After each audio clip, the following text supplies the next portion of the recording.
20h sur la télévision Futur Média. Bondogu si vous êtes à table. Bonsoir à toutes et à tous. Bienvenue dans cette principale édition.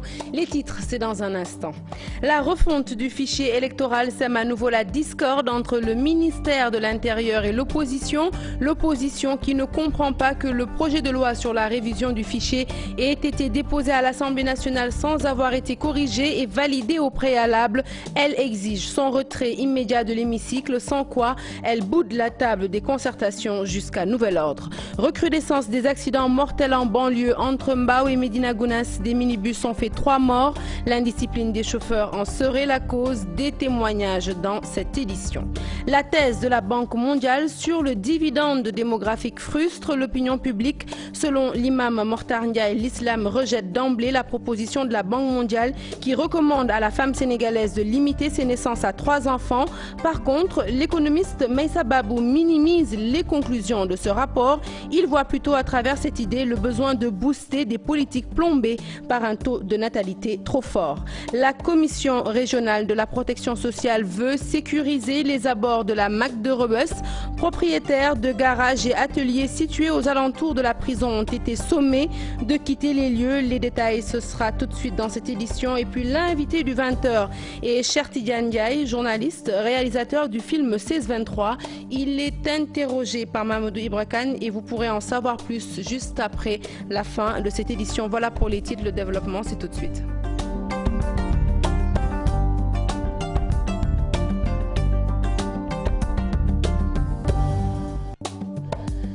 Rebonsoir à tous. Je vous l'annonçais tout de suite en titre. L'opposition rue dans les brancards. Elle soupçonne le ministre de l'Intérieur de vouloir torpiller la revue du fichier électoral. Elle a demandé la suspension de la réunion qui était d'ailleurs prévue ce mercredi et exige le retrait du projet de loi au niveau de l'Assemblée nationale, sans quoi elle ne reviendra pas autour de la table des négociations. Pape Faraning.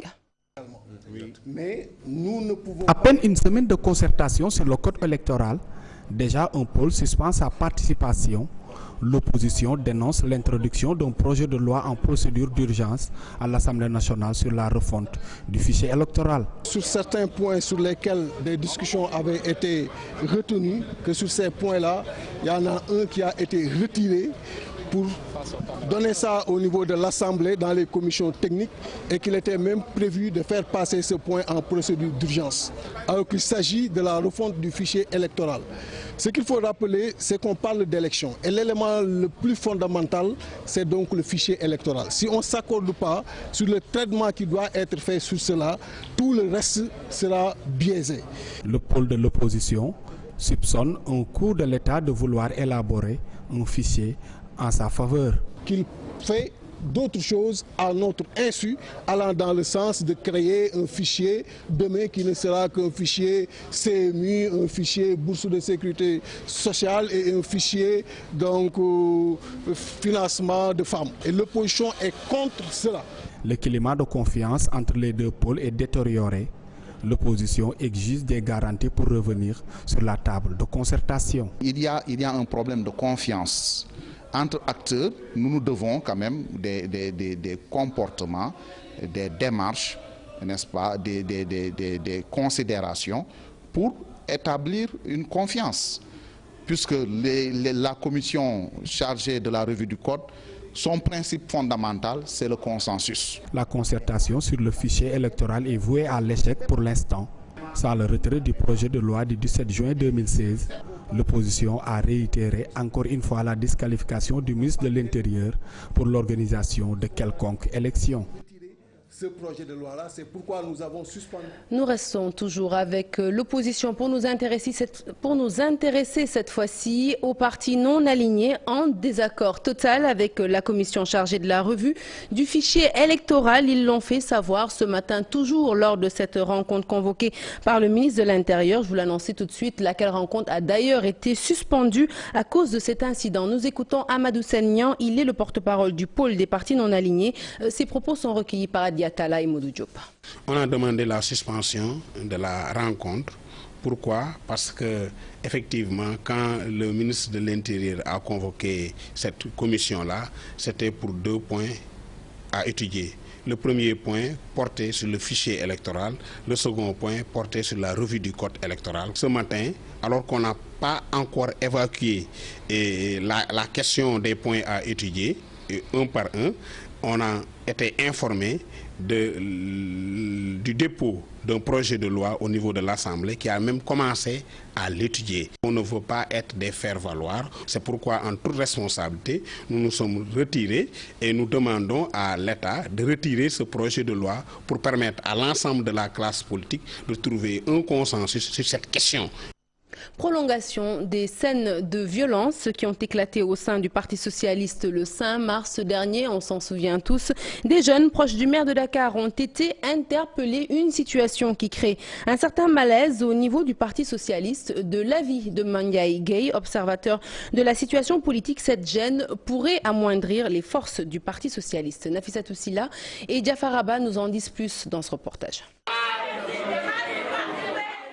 Violence notée au QG du Parti socialiste, des jeunes se réclamant proches de Khalifa Sall auditionnés après les événements du 5 mars dernier. Une situation qui a créé un malaise dans le parti. Il y a un flou, parce que Khalifa n'a pas parlé. Et ce qu'il dit officiellement ne l'engage pas. Parce qu'il n'est pas d'accord avec ceux qui ont cassé. Et il demeure comme un militant du Parti socialiste. Et que Tanor, c'est son secrétaire général. S'il n'a pas agi, on n'a pas pris sur le fait. Lui, on ne peut pas, sur la base de soupçons, seulement aller le convoquer. Je trouve que même comme maire de Dakar, c'est pas à faire. Mandiaye Gueye, chroniqueur, observateur de son État, souligne que rien ne prouve que Khalifa Sall est commanditaire de ces actes. On ne peut pas affirmer qu'il a donné des ordres à ces gens-là. Il est exclu qu'on le sanctionne ou qu'on dise que c'est truc. Les gens se réclament de lui. Mais la preuve qu'il leur a donné des ordres d'aller casser, je ne crois pas que ce soit établi. D'autant plus que lui-même, il refute cela. Cette situation de malentendu, voire même de division, peut entraîner une crise profonde et affaiblir le Parti socialiste. Une crise dans un parti, ça l'affaiblit au risque même de l'éclater et de venir. Tous les partis qui ont eu des crises, il y a des excroissances où ils donnent naissance à d'autres partis, etc. Et tous, ils deviennent insignifiants. Le parti originel est insignifiant, ceux qui sortent deviennent inseuls. Le plus ancien parti du Sénégal est réputé être une instance de consensus, mais aujourd'hui, il connaît une perte de vitesse et cette polémique pourrait sans doute ternir son image de marque. Recrudescence des accidents mortels dans la banlieue de Dakar. En 4 jours, les minibus ont fait 3 morts. D'abord à Mbao, le petit train bleu a heurté un minibus qui tentait d'éviter les embouteillages. Puis à Medina Gounass à Guédiawaye, un autre minibus a terminé sa course dans une dibiterie. L'indiscipline des chauffeurs, encore décriée. Nos correspondants sur place reviennent sur les faits. Salif Sow, Asmalik Diop. Alioune Fall n'en revient toujours pas. Samedi dernier, un minibus a terminé sa course dans son lit de travail. Résultat, un mort. C'est un Tata de la ligne 46. Le véhicule venait de ce sens. Le chauffeur faisant une course avec un conducteur de car rapide. Arrivé au virage, le chauffeur du minibus perd le contrôle de son véhicule. Un jeune violemment heurté est mort sur le sol. Un autre lieu, un autre accident mortel. Le petit train de banlieue a heurté un minibus au niveau du passage à niveau de Zakmbao. Le chauffeur de la ligne 72 évitait les bouchons, raconte-t-on. Bilan, 2 morts sur le coup. C'était hier. Ce matin, nous avons fait un tour au terminus de la ligne 72. Les chauffeurs se refusent de tout commentaire. Les usagers, eux, décrit le comportement de certains conducteurs de minibus. C'est un comportement dañuy surcharge ba nga xamanteni bo ci duggé da ngay dem ba mujj gi bo wérulé sax sa jangoro day gëna yok fofu. Dañuy daw lu leen nexé dal, lu leen nexé lañuy daw. Ils sont indisciplinés, ils ne respectent pas les arrêts bus. En plus dañuy sëkënté 46. Les chauffeurs de la ligne 46 et 49 conduisent n'importe comment, on dirait dans un rallye. Que faire pour arrêter les minibus fous? La réponse sort de la bouche d'un chauffeur de la ligne 64. Certains chauffeurs sont très pressés. Ce sont d'anciens laveurs devenus conducteurs. Ils restent au volant de 5 h du matin à 22 h. Pour l'heure, c'est la course au ralentisseur. Autorités compétentes et citoyens lambda en construisent un peu partout, histoire de freiner les conducteurs qui foulent au pied le code de la route. Avec en moyenne 5 à 7 enfants, le taux de natalité au Sénégal est de nature à anéantir tous les efforts de développement. Une déclaration de la Banque mondiale qui a provoqué une onde de choc chez les religieux. L'imam Mokhtar Ndiaye s'est offusqué de la proposition de l'institution financière qui recommande à la femme sénégalaise de se limiter à 3 enfants. L'économiste Maïssa Babou, lui, adhère à cette proposition de la Banque mondiale qui, selon lui, vient corriger une structure organisationnelle en place depuis les indépendances. Et parce qu'elles sont concernées, les dames ont également donné leur avis sur la question. Le tout dans ce reportage signé Maïmouna Ndiaye. Rosalie Tanor Mbaye est mariée et mère de plusieurs enfants. La limitation du nombre d'enfants proposée par la Banque mondiale au Sénégal, elle a son mot à dire. L'enseignante de profession parle d'une autre forme de colonisation. Le développement d'un pays, c'est quoi? C'est l'engagement des gens à mettre la main à la pâte pour développer tout simplement le pays. Ce sont les activités économiques, les infrastructures, les investissements. Mais quand même, je pense que ça n'a rien à voir quand même avec le nombre de population dans le pays. Proposition contraire aux recommandations de l'islam, l'imam de la mosquée de Liberté 6 Camp Pénal explique. La limitation des naissances, elle est formellement interdite par l'islam. Elle n'est permise qu'en cas d'extrême nécessité, c'est-à-dire si un médecin digne de foi et de confiance constate que la maman, en continuant de faire des enfants, risque sa vie. Dans ce cas, l'islam va l'autoriser, n'est-ce pas? Mais si c'est pour des raisons purement économiques, là, l'islam ne va jamais en fait la cautionner. La dividende démographique, une vision différente de la diminution des naissances. L'économiste Maïssa Babou donne des précisions. La limitation des naissances va permettre de corriger la structure organisationnelle un peu de cette population-là. En quoi faisant? Si on rétrécit les naissances, c'est qu'on libère les mamans. Une femme peut-être maintenant est active tout de suite pendant 5 ans, 10 ans et s'ajoute donc à la force humaine du pays, et permettant ainsi au pays donc de booster un peu. On traduit mal par diminution des naissances alors qu'on ne comprend pas en fait le concept. Que cherche alors la Banque mondiale par cette proposition? Aider le Sénégal à booster son économie ou réduire sa main-d'œuvre qualifiée? Plusieurs interrogations que se posent nos interlocuteurs. L'État du Sénégal a bradé la 4G à Sonatel. C'est l'avis du président de l'association de défense des consommateurs des technologies de l'information et de la communication. Ndiaga Gaye pense que l'État du Sénégal pouvait gagner beaucoup plus que 32 milliards dans cette affaire. Le consumériste accuse en outre Orange de concurrence déloyale par rapport aux autres opérateurs. Il dit que l'opérateur Orange donc dispose d'une longueur d'avance par rapport à ses concurrents avec l'acquisition de la 4G. Fatima Ba, Tcherno Laurent Mendy. 32 milliards pour l'acquisition de la 4G, 68 milliards de francs CFA pour le renouvellement de la concession de Sonatel, des prix très bas par rapport à la valeur des ressources, estime l'association des utilisateurs des technologies de l'information et de la communication. Pour la licence 4G, la Sonatel, comme nous l'avions dit en janvier lors du fiasco, aurait dû débourser au minimum 100 milliards de francs CFA. Pour rappel, en 1997, la Sonatel avait payé 70 milliards pour acquérir cette licence. On ne comprend pas que 20 ans après, qu'on nous dise que la valeur de la licence de la Sonatel est de 68 milliards. La durée de la concession est également jugée très longue.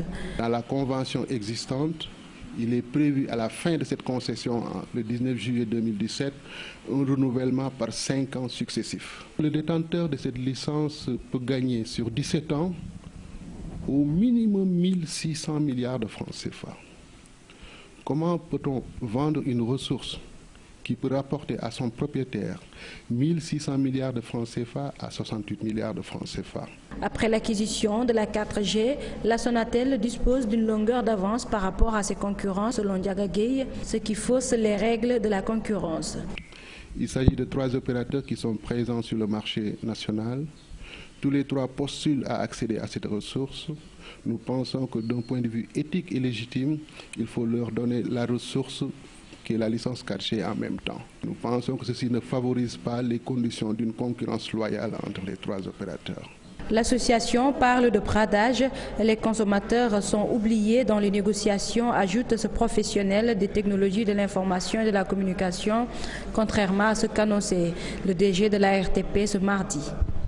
Et justement, la réponse du berger à la bergère, Abdou Karim Sall a répondu à Ndiaga Gueye, le directeur général de la RTP, a indiqué que l'État a respecté toutes les conventions relatives à la concession. Il ajoute également que les intérêts des consommateurs ont été privilégiés lors de ces négociations. Nous l'écoutons toujours au micro de Fatima Ba.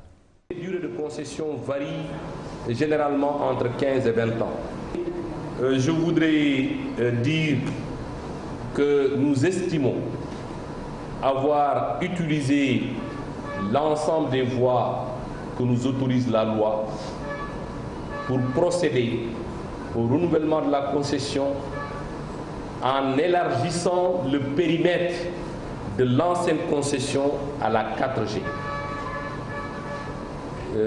La deuxième chose, ce que nous voulons préciser dans notre démarche, le Sénégalais consommateur a été au centre. Parlons éducation à présent. À Louga, l'examen du certificat de fin d'études élémentaires s'est bien déroulé. Sur les 14 405 inscrits, 14 021 ont composé, soit un taux de participation de plus de 97%. Dans le département de Linguère, 26 candidats sans pièce d'état civil ont été autorisés à participer à l'examen et sur la base de la date de naissance qui a été enregistrée lors de l'enclenchement de la procédure d'acquisition de leurs extraits de naissance. Les détails, c'est avec notre correspondant sur place, Omar Ndiaye. L'État a fait un effort en essayant depuis des années de tolérer la candidature des enfants sans pièce d'état civil. Et cette année, plus particulièrement, à travers son démembrement régional, qui est le gouverneur, l'État est en train de concocter un projet pour doter tous les élèves de la région de Louga qui n'en auraient pas, pour les doter de pièces d'état civil.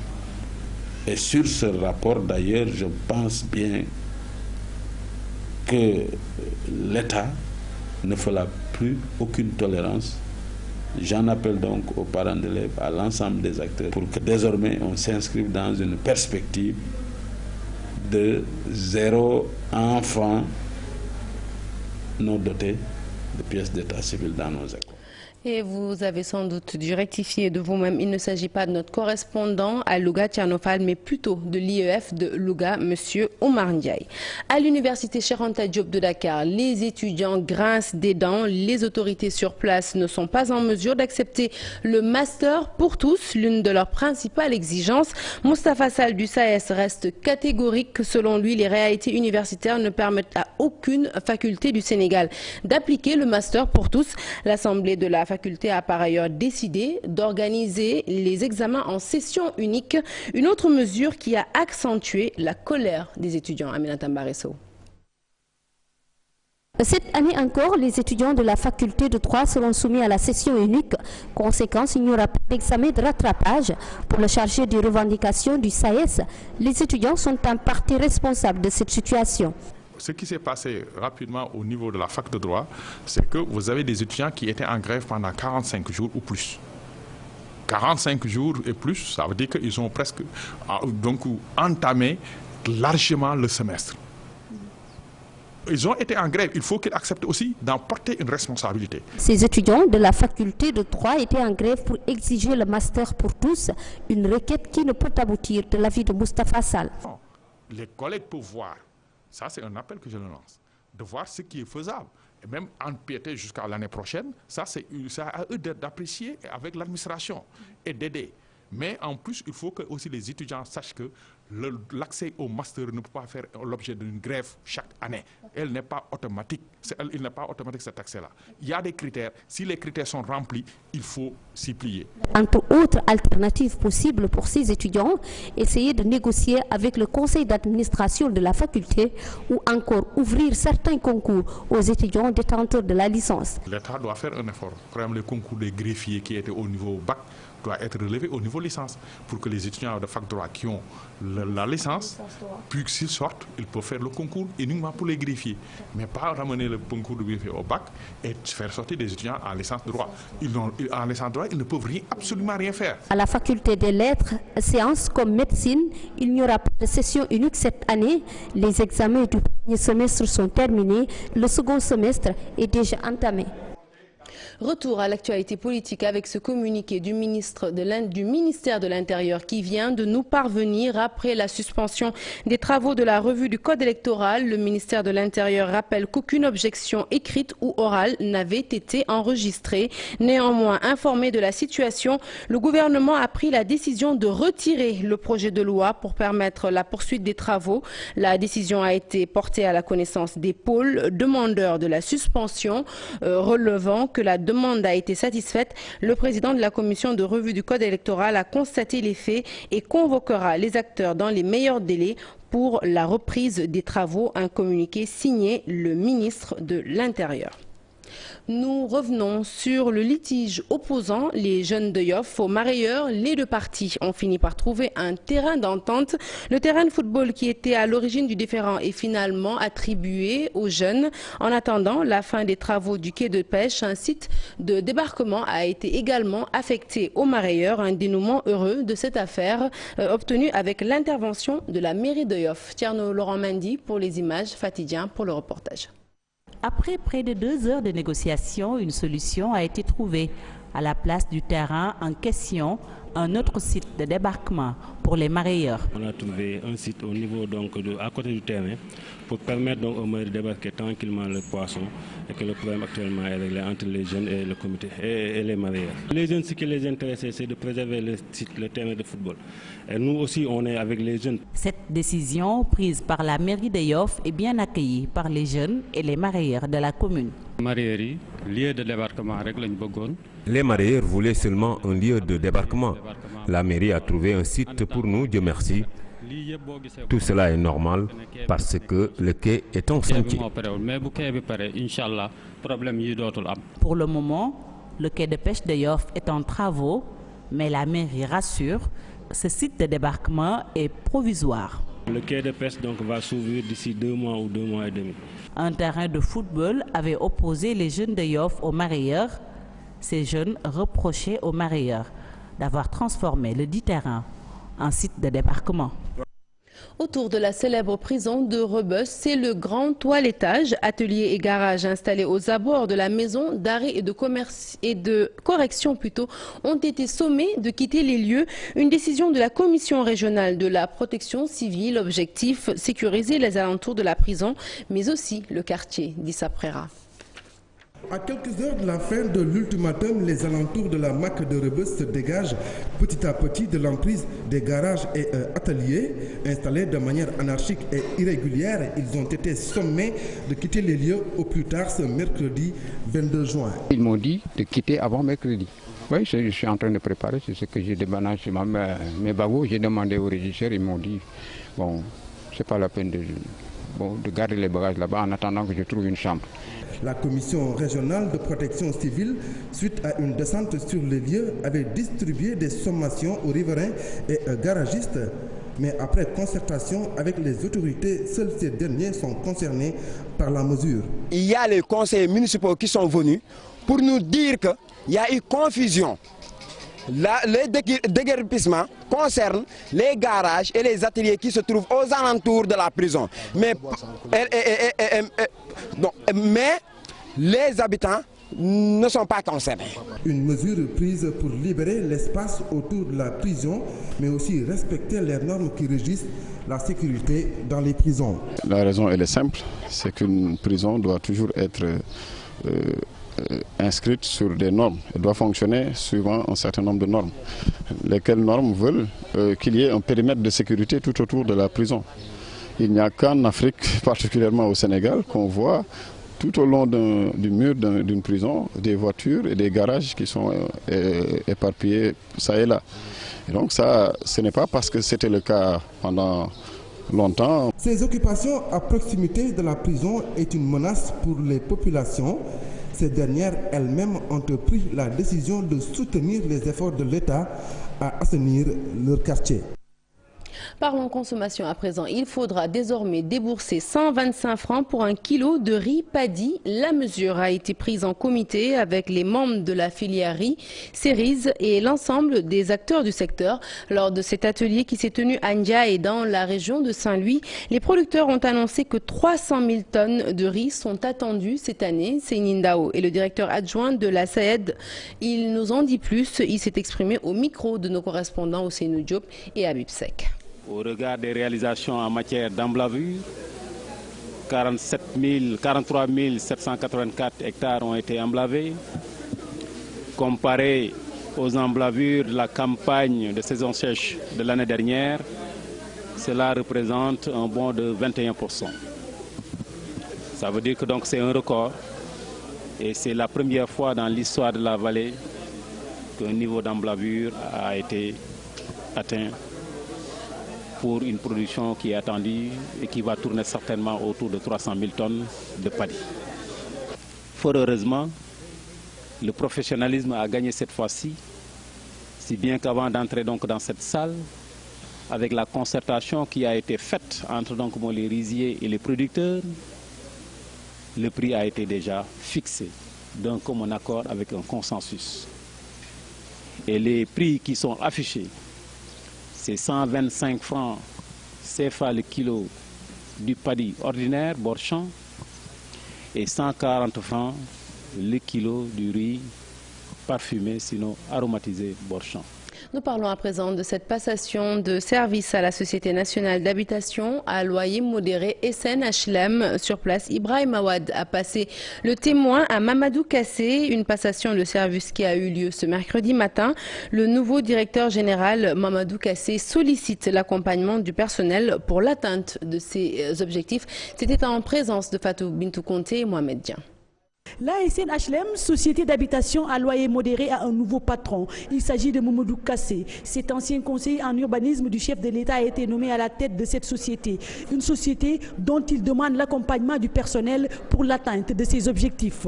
C'est donc un honneur pour moi d'avoir l'immense opportunité de contribuer modestement à la réalisation des objectifs de la SNHLM.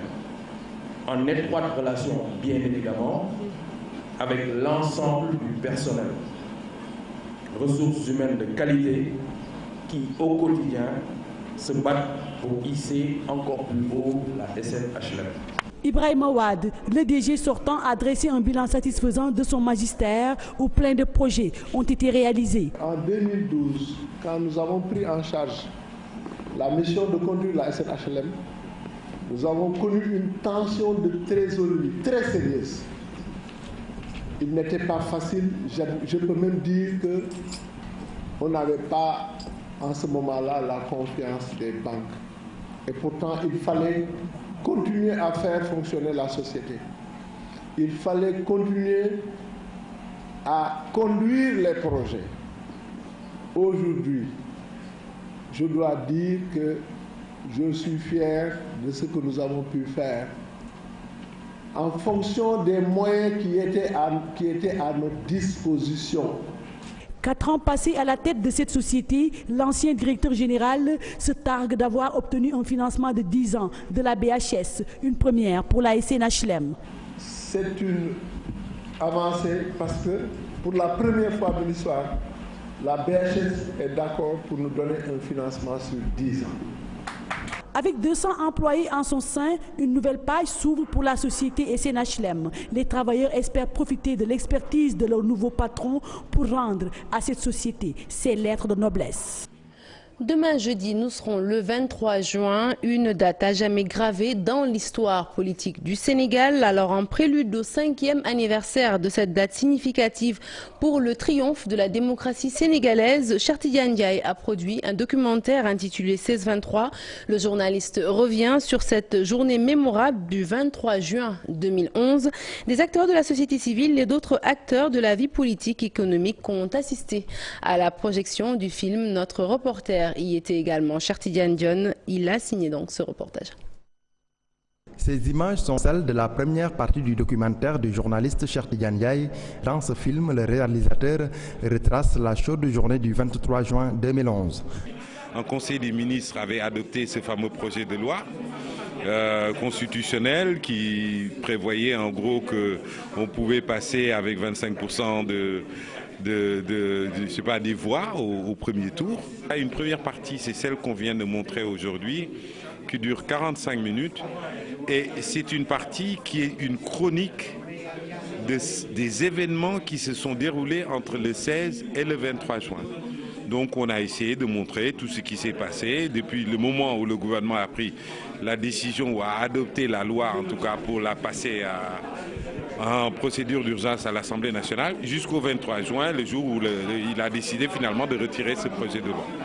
Un chef-d'œuvre qui sonne une piqûre de rappel aux différentes composantes des forces vives de la nation. C'était un jour extraordinaire qui a surpris tout le monde par quand même la formidable mobilisation du peuple sénégalais, de la jeunesse sénégalaise tout particulièrement. Ça quand même, il faut reconnaître ce rôle à la jeunesse sénégalaise qui a quand même acculé un pouvoir qui était un pouvoir fort, le pouvoir d'Abdoulaye Wade, à retirer ce projet de loi qui était un projet de loi, je dirais, unique. Je pense que ça, c'est extrêmement important. Et ça ne s'est pas arrêté là. C'est depuis lors, effectivement, qu'il faut dire que, bon, à 8 mois des élections, on savait que Wade avait perdu le pouvoir. La seconde partie du dit documentaire traite de la période post-23 juin jusqu'à l'élection du président Macky Sall. Et vous en saurez beaucoup plus sur ce documentaire 16-23 juste après ce journal, puisque Cheikh Tidiane Ndiaye est justement l'invité de Mamadou Ibra Kane. Le reportage du jour, vous le savez, il concerne le mois béni. Trouver du pain chaud le matin pendant le mois de Ramadan, c'est un vrai parcours du combattant. Nos amis les chrétiens ou encore ceux qui ne peuvent pas jeûner doivent se rabattre sur du pain rassis ou des pains au lait. Boulangers et boutiquiers ne sont pas lésés par cette situation. Ils écoulent leur invendu de la veille le matin. Pape Faraning Mardien les a rencontrés. Reportage. Le mois béni du Ramadan, une période de forte consommation de pain. Un mois difficile pour ceux qui ne jeûnent pas. Impossible de trouver du pain croustillant le matin. Dans la matinée, je cherche partout pour trouver du pain, mais en vain. Cela veut dire que dans le khud que je prépare le pain pour mes enfants le matin qui vont à l'école. Mais c'est tellement difficile. Quand même, au-delà de 10 heures, tu trouves toutes les boulangeries fermées. Hein. Nous fabriquons du pain 2 fois par jour. Le reste, c'est pour ceux qui ne jeûnent pas. Vous savez, ils ne sont pas nombreux. Même si le pain invendu reste une alternative pour cette frange, certaines personnes trouvent d'autres moyens pour s'approvisionner. Maintenant, je préfère attendre juste après la fin de la journée. Bon, au mois de la rupture, pour acheter le pain pour le petit déjeuner du matin. Pour le petit déjeuner, les enfants utilisons du pain au lait. Boulangers et boutiquiers en profitent pour écouler les invendus. Les pains que nous fabriquons l'après-midi, c'est pour la rupture et le reste sera vendu la journée. Il m'arrive parfois d'acheter 20 à 25 kg. Le restant sera retourné à la boulangerie. Le pain est une denrée très prisée des Sénégalais, mais pour les personnes qui ne jeûnent pas, c'est le calvaire. Encore quelques 2 semaines pour supporter ces désagréments.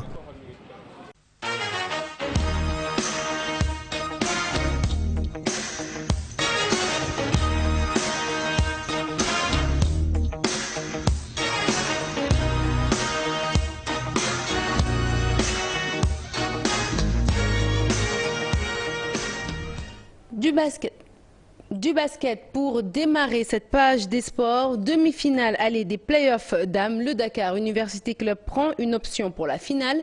Les Duchesses ont surclassé les joueuses du Jaraaf sur le score de 56-37. Une victoire de 19 points d'écart, différente de celle étriquée de samedi dernier en finale de la Coupe de la Ligue, que leur entraîneur Morika Fall met sur le compte de la volonté de défendre ses joueuses, alors que son homologue du Jaraaf, Amadou Koulibaly, fustige lui l'individualisme de ses protégés. Nous les écoutons tour à tour au micro de Chersali Boudjara, Younous Diatta. On a su gérer nos temps forts, on a marqué nos paniers faciles et on a surtout bien défendu. Parce que pour jouer contre une équipe de Jaraaf qui est offensivement bon, qui met beaucoup d'écran, si vous n'arrivez pas à défendre, on va encaisser beaucoup de paniers comme la dernière fois. On a bien défendu, on a encaissé moins de paniers faciles. On est à un pas. Le mercredi prochain, on va tout faire pour remporter notre match contre Jaraaf pour pouvoir aller en finale. Contrairement à la finale, on a joué d'une manière réfléchie les 3 premiers cartons. Mais aujourd'hui, il n'y a que le dernier carton qu'on a eu à réagir. Donc on ne peut pas gagner ce match. On veut faire déjouer n'importe quelle équipe. Et surtout encore le Duc. Ce n'est pas par la vitesse, ce n'est pas par la technique, c'est par notre jeu de groupe. Et du basket, nous passons au football. La saison 2015-2016 de la Ligue sénégalaise est jugée satisfaisante par le directeur exécutif de la Ligue professionnelle, Amsatou Fall, parle même d'un niveau de championnat qui n'a rien à envier aux compétitions africaines. Toutefois, il souligne que certaines choses doivent être améliorées pour une meilleure marche du sport sénégalais. Reportage Mamadou Fall, les images sont signées Ababacar Kamara. La saison 2015-2016 a été très palpitante et démarrée au mois de novembre. La Ligue 1 a tenu son suspense jusqu'à la 26e journée, ce qui fait dire au directeur exécutif de la Ligue professionnelle que le bilan de cette saison est satisfaisant. Ça a été une saison à tout point de vue palpitante. Palpitante au vu en tout cas du positionnement des équipes aussi bien sur le haut du tableau que sur le bas du tableau, notamment pour la conquête du titre que comme pour aussi la relégation. Je pense que de mémoire d'experts sportifs, on n'a jamais vécu une saison qui a été autant indécise, incertaine et surtout avec beaucoup d'enjeux et de suspense. Pour cette année, des améliorations ont été notées sur différents niveaux. Le nombre de buts inscrits montre que le niveau du championnat est tout proche des grandes compétitions africaines. Et je peux vous avouer que notre niveau de championnat n'a rien à envier au niveau des championnats, même maghrébiens. Le quota est très satisfaisant parce que c'est presque un cinquième sur, disons, on a marqué 334 buts. Quand vous prenez le ratio, ça dépasse même, disons, le niveau, le standard même, disons, du football africain, de la Coupe d'Afrique au premier tour. La saison 2015-2016 est marquée par l'ascension fulgurante de l'US Gorée qui a terminé premier du championnat avec 42 points, suivi du Jaraaf 39 points et de Djambar avec 38 points. La saison a enregistré 182 matchs, 333 buts inscrits en 26 journées. Voilà qui met un terme à cette édition que j'ai été ravie de vous avoir présenté. Prochain rendez-vous de l'information, le tout en images à 0h. L'info qui continue sur votre site www.igfm.sn. Et puis si vous désirez en savoir plus sur le documentaire 16-23, restez avec nous tout de suite. Son réalisateur Cheikh Tidiane Ndiaye et l'invité de Mamadou Ibra Kane. Mamadou, bonsoir.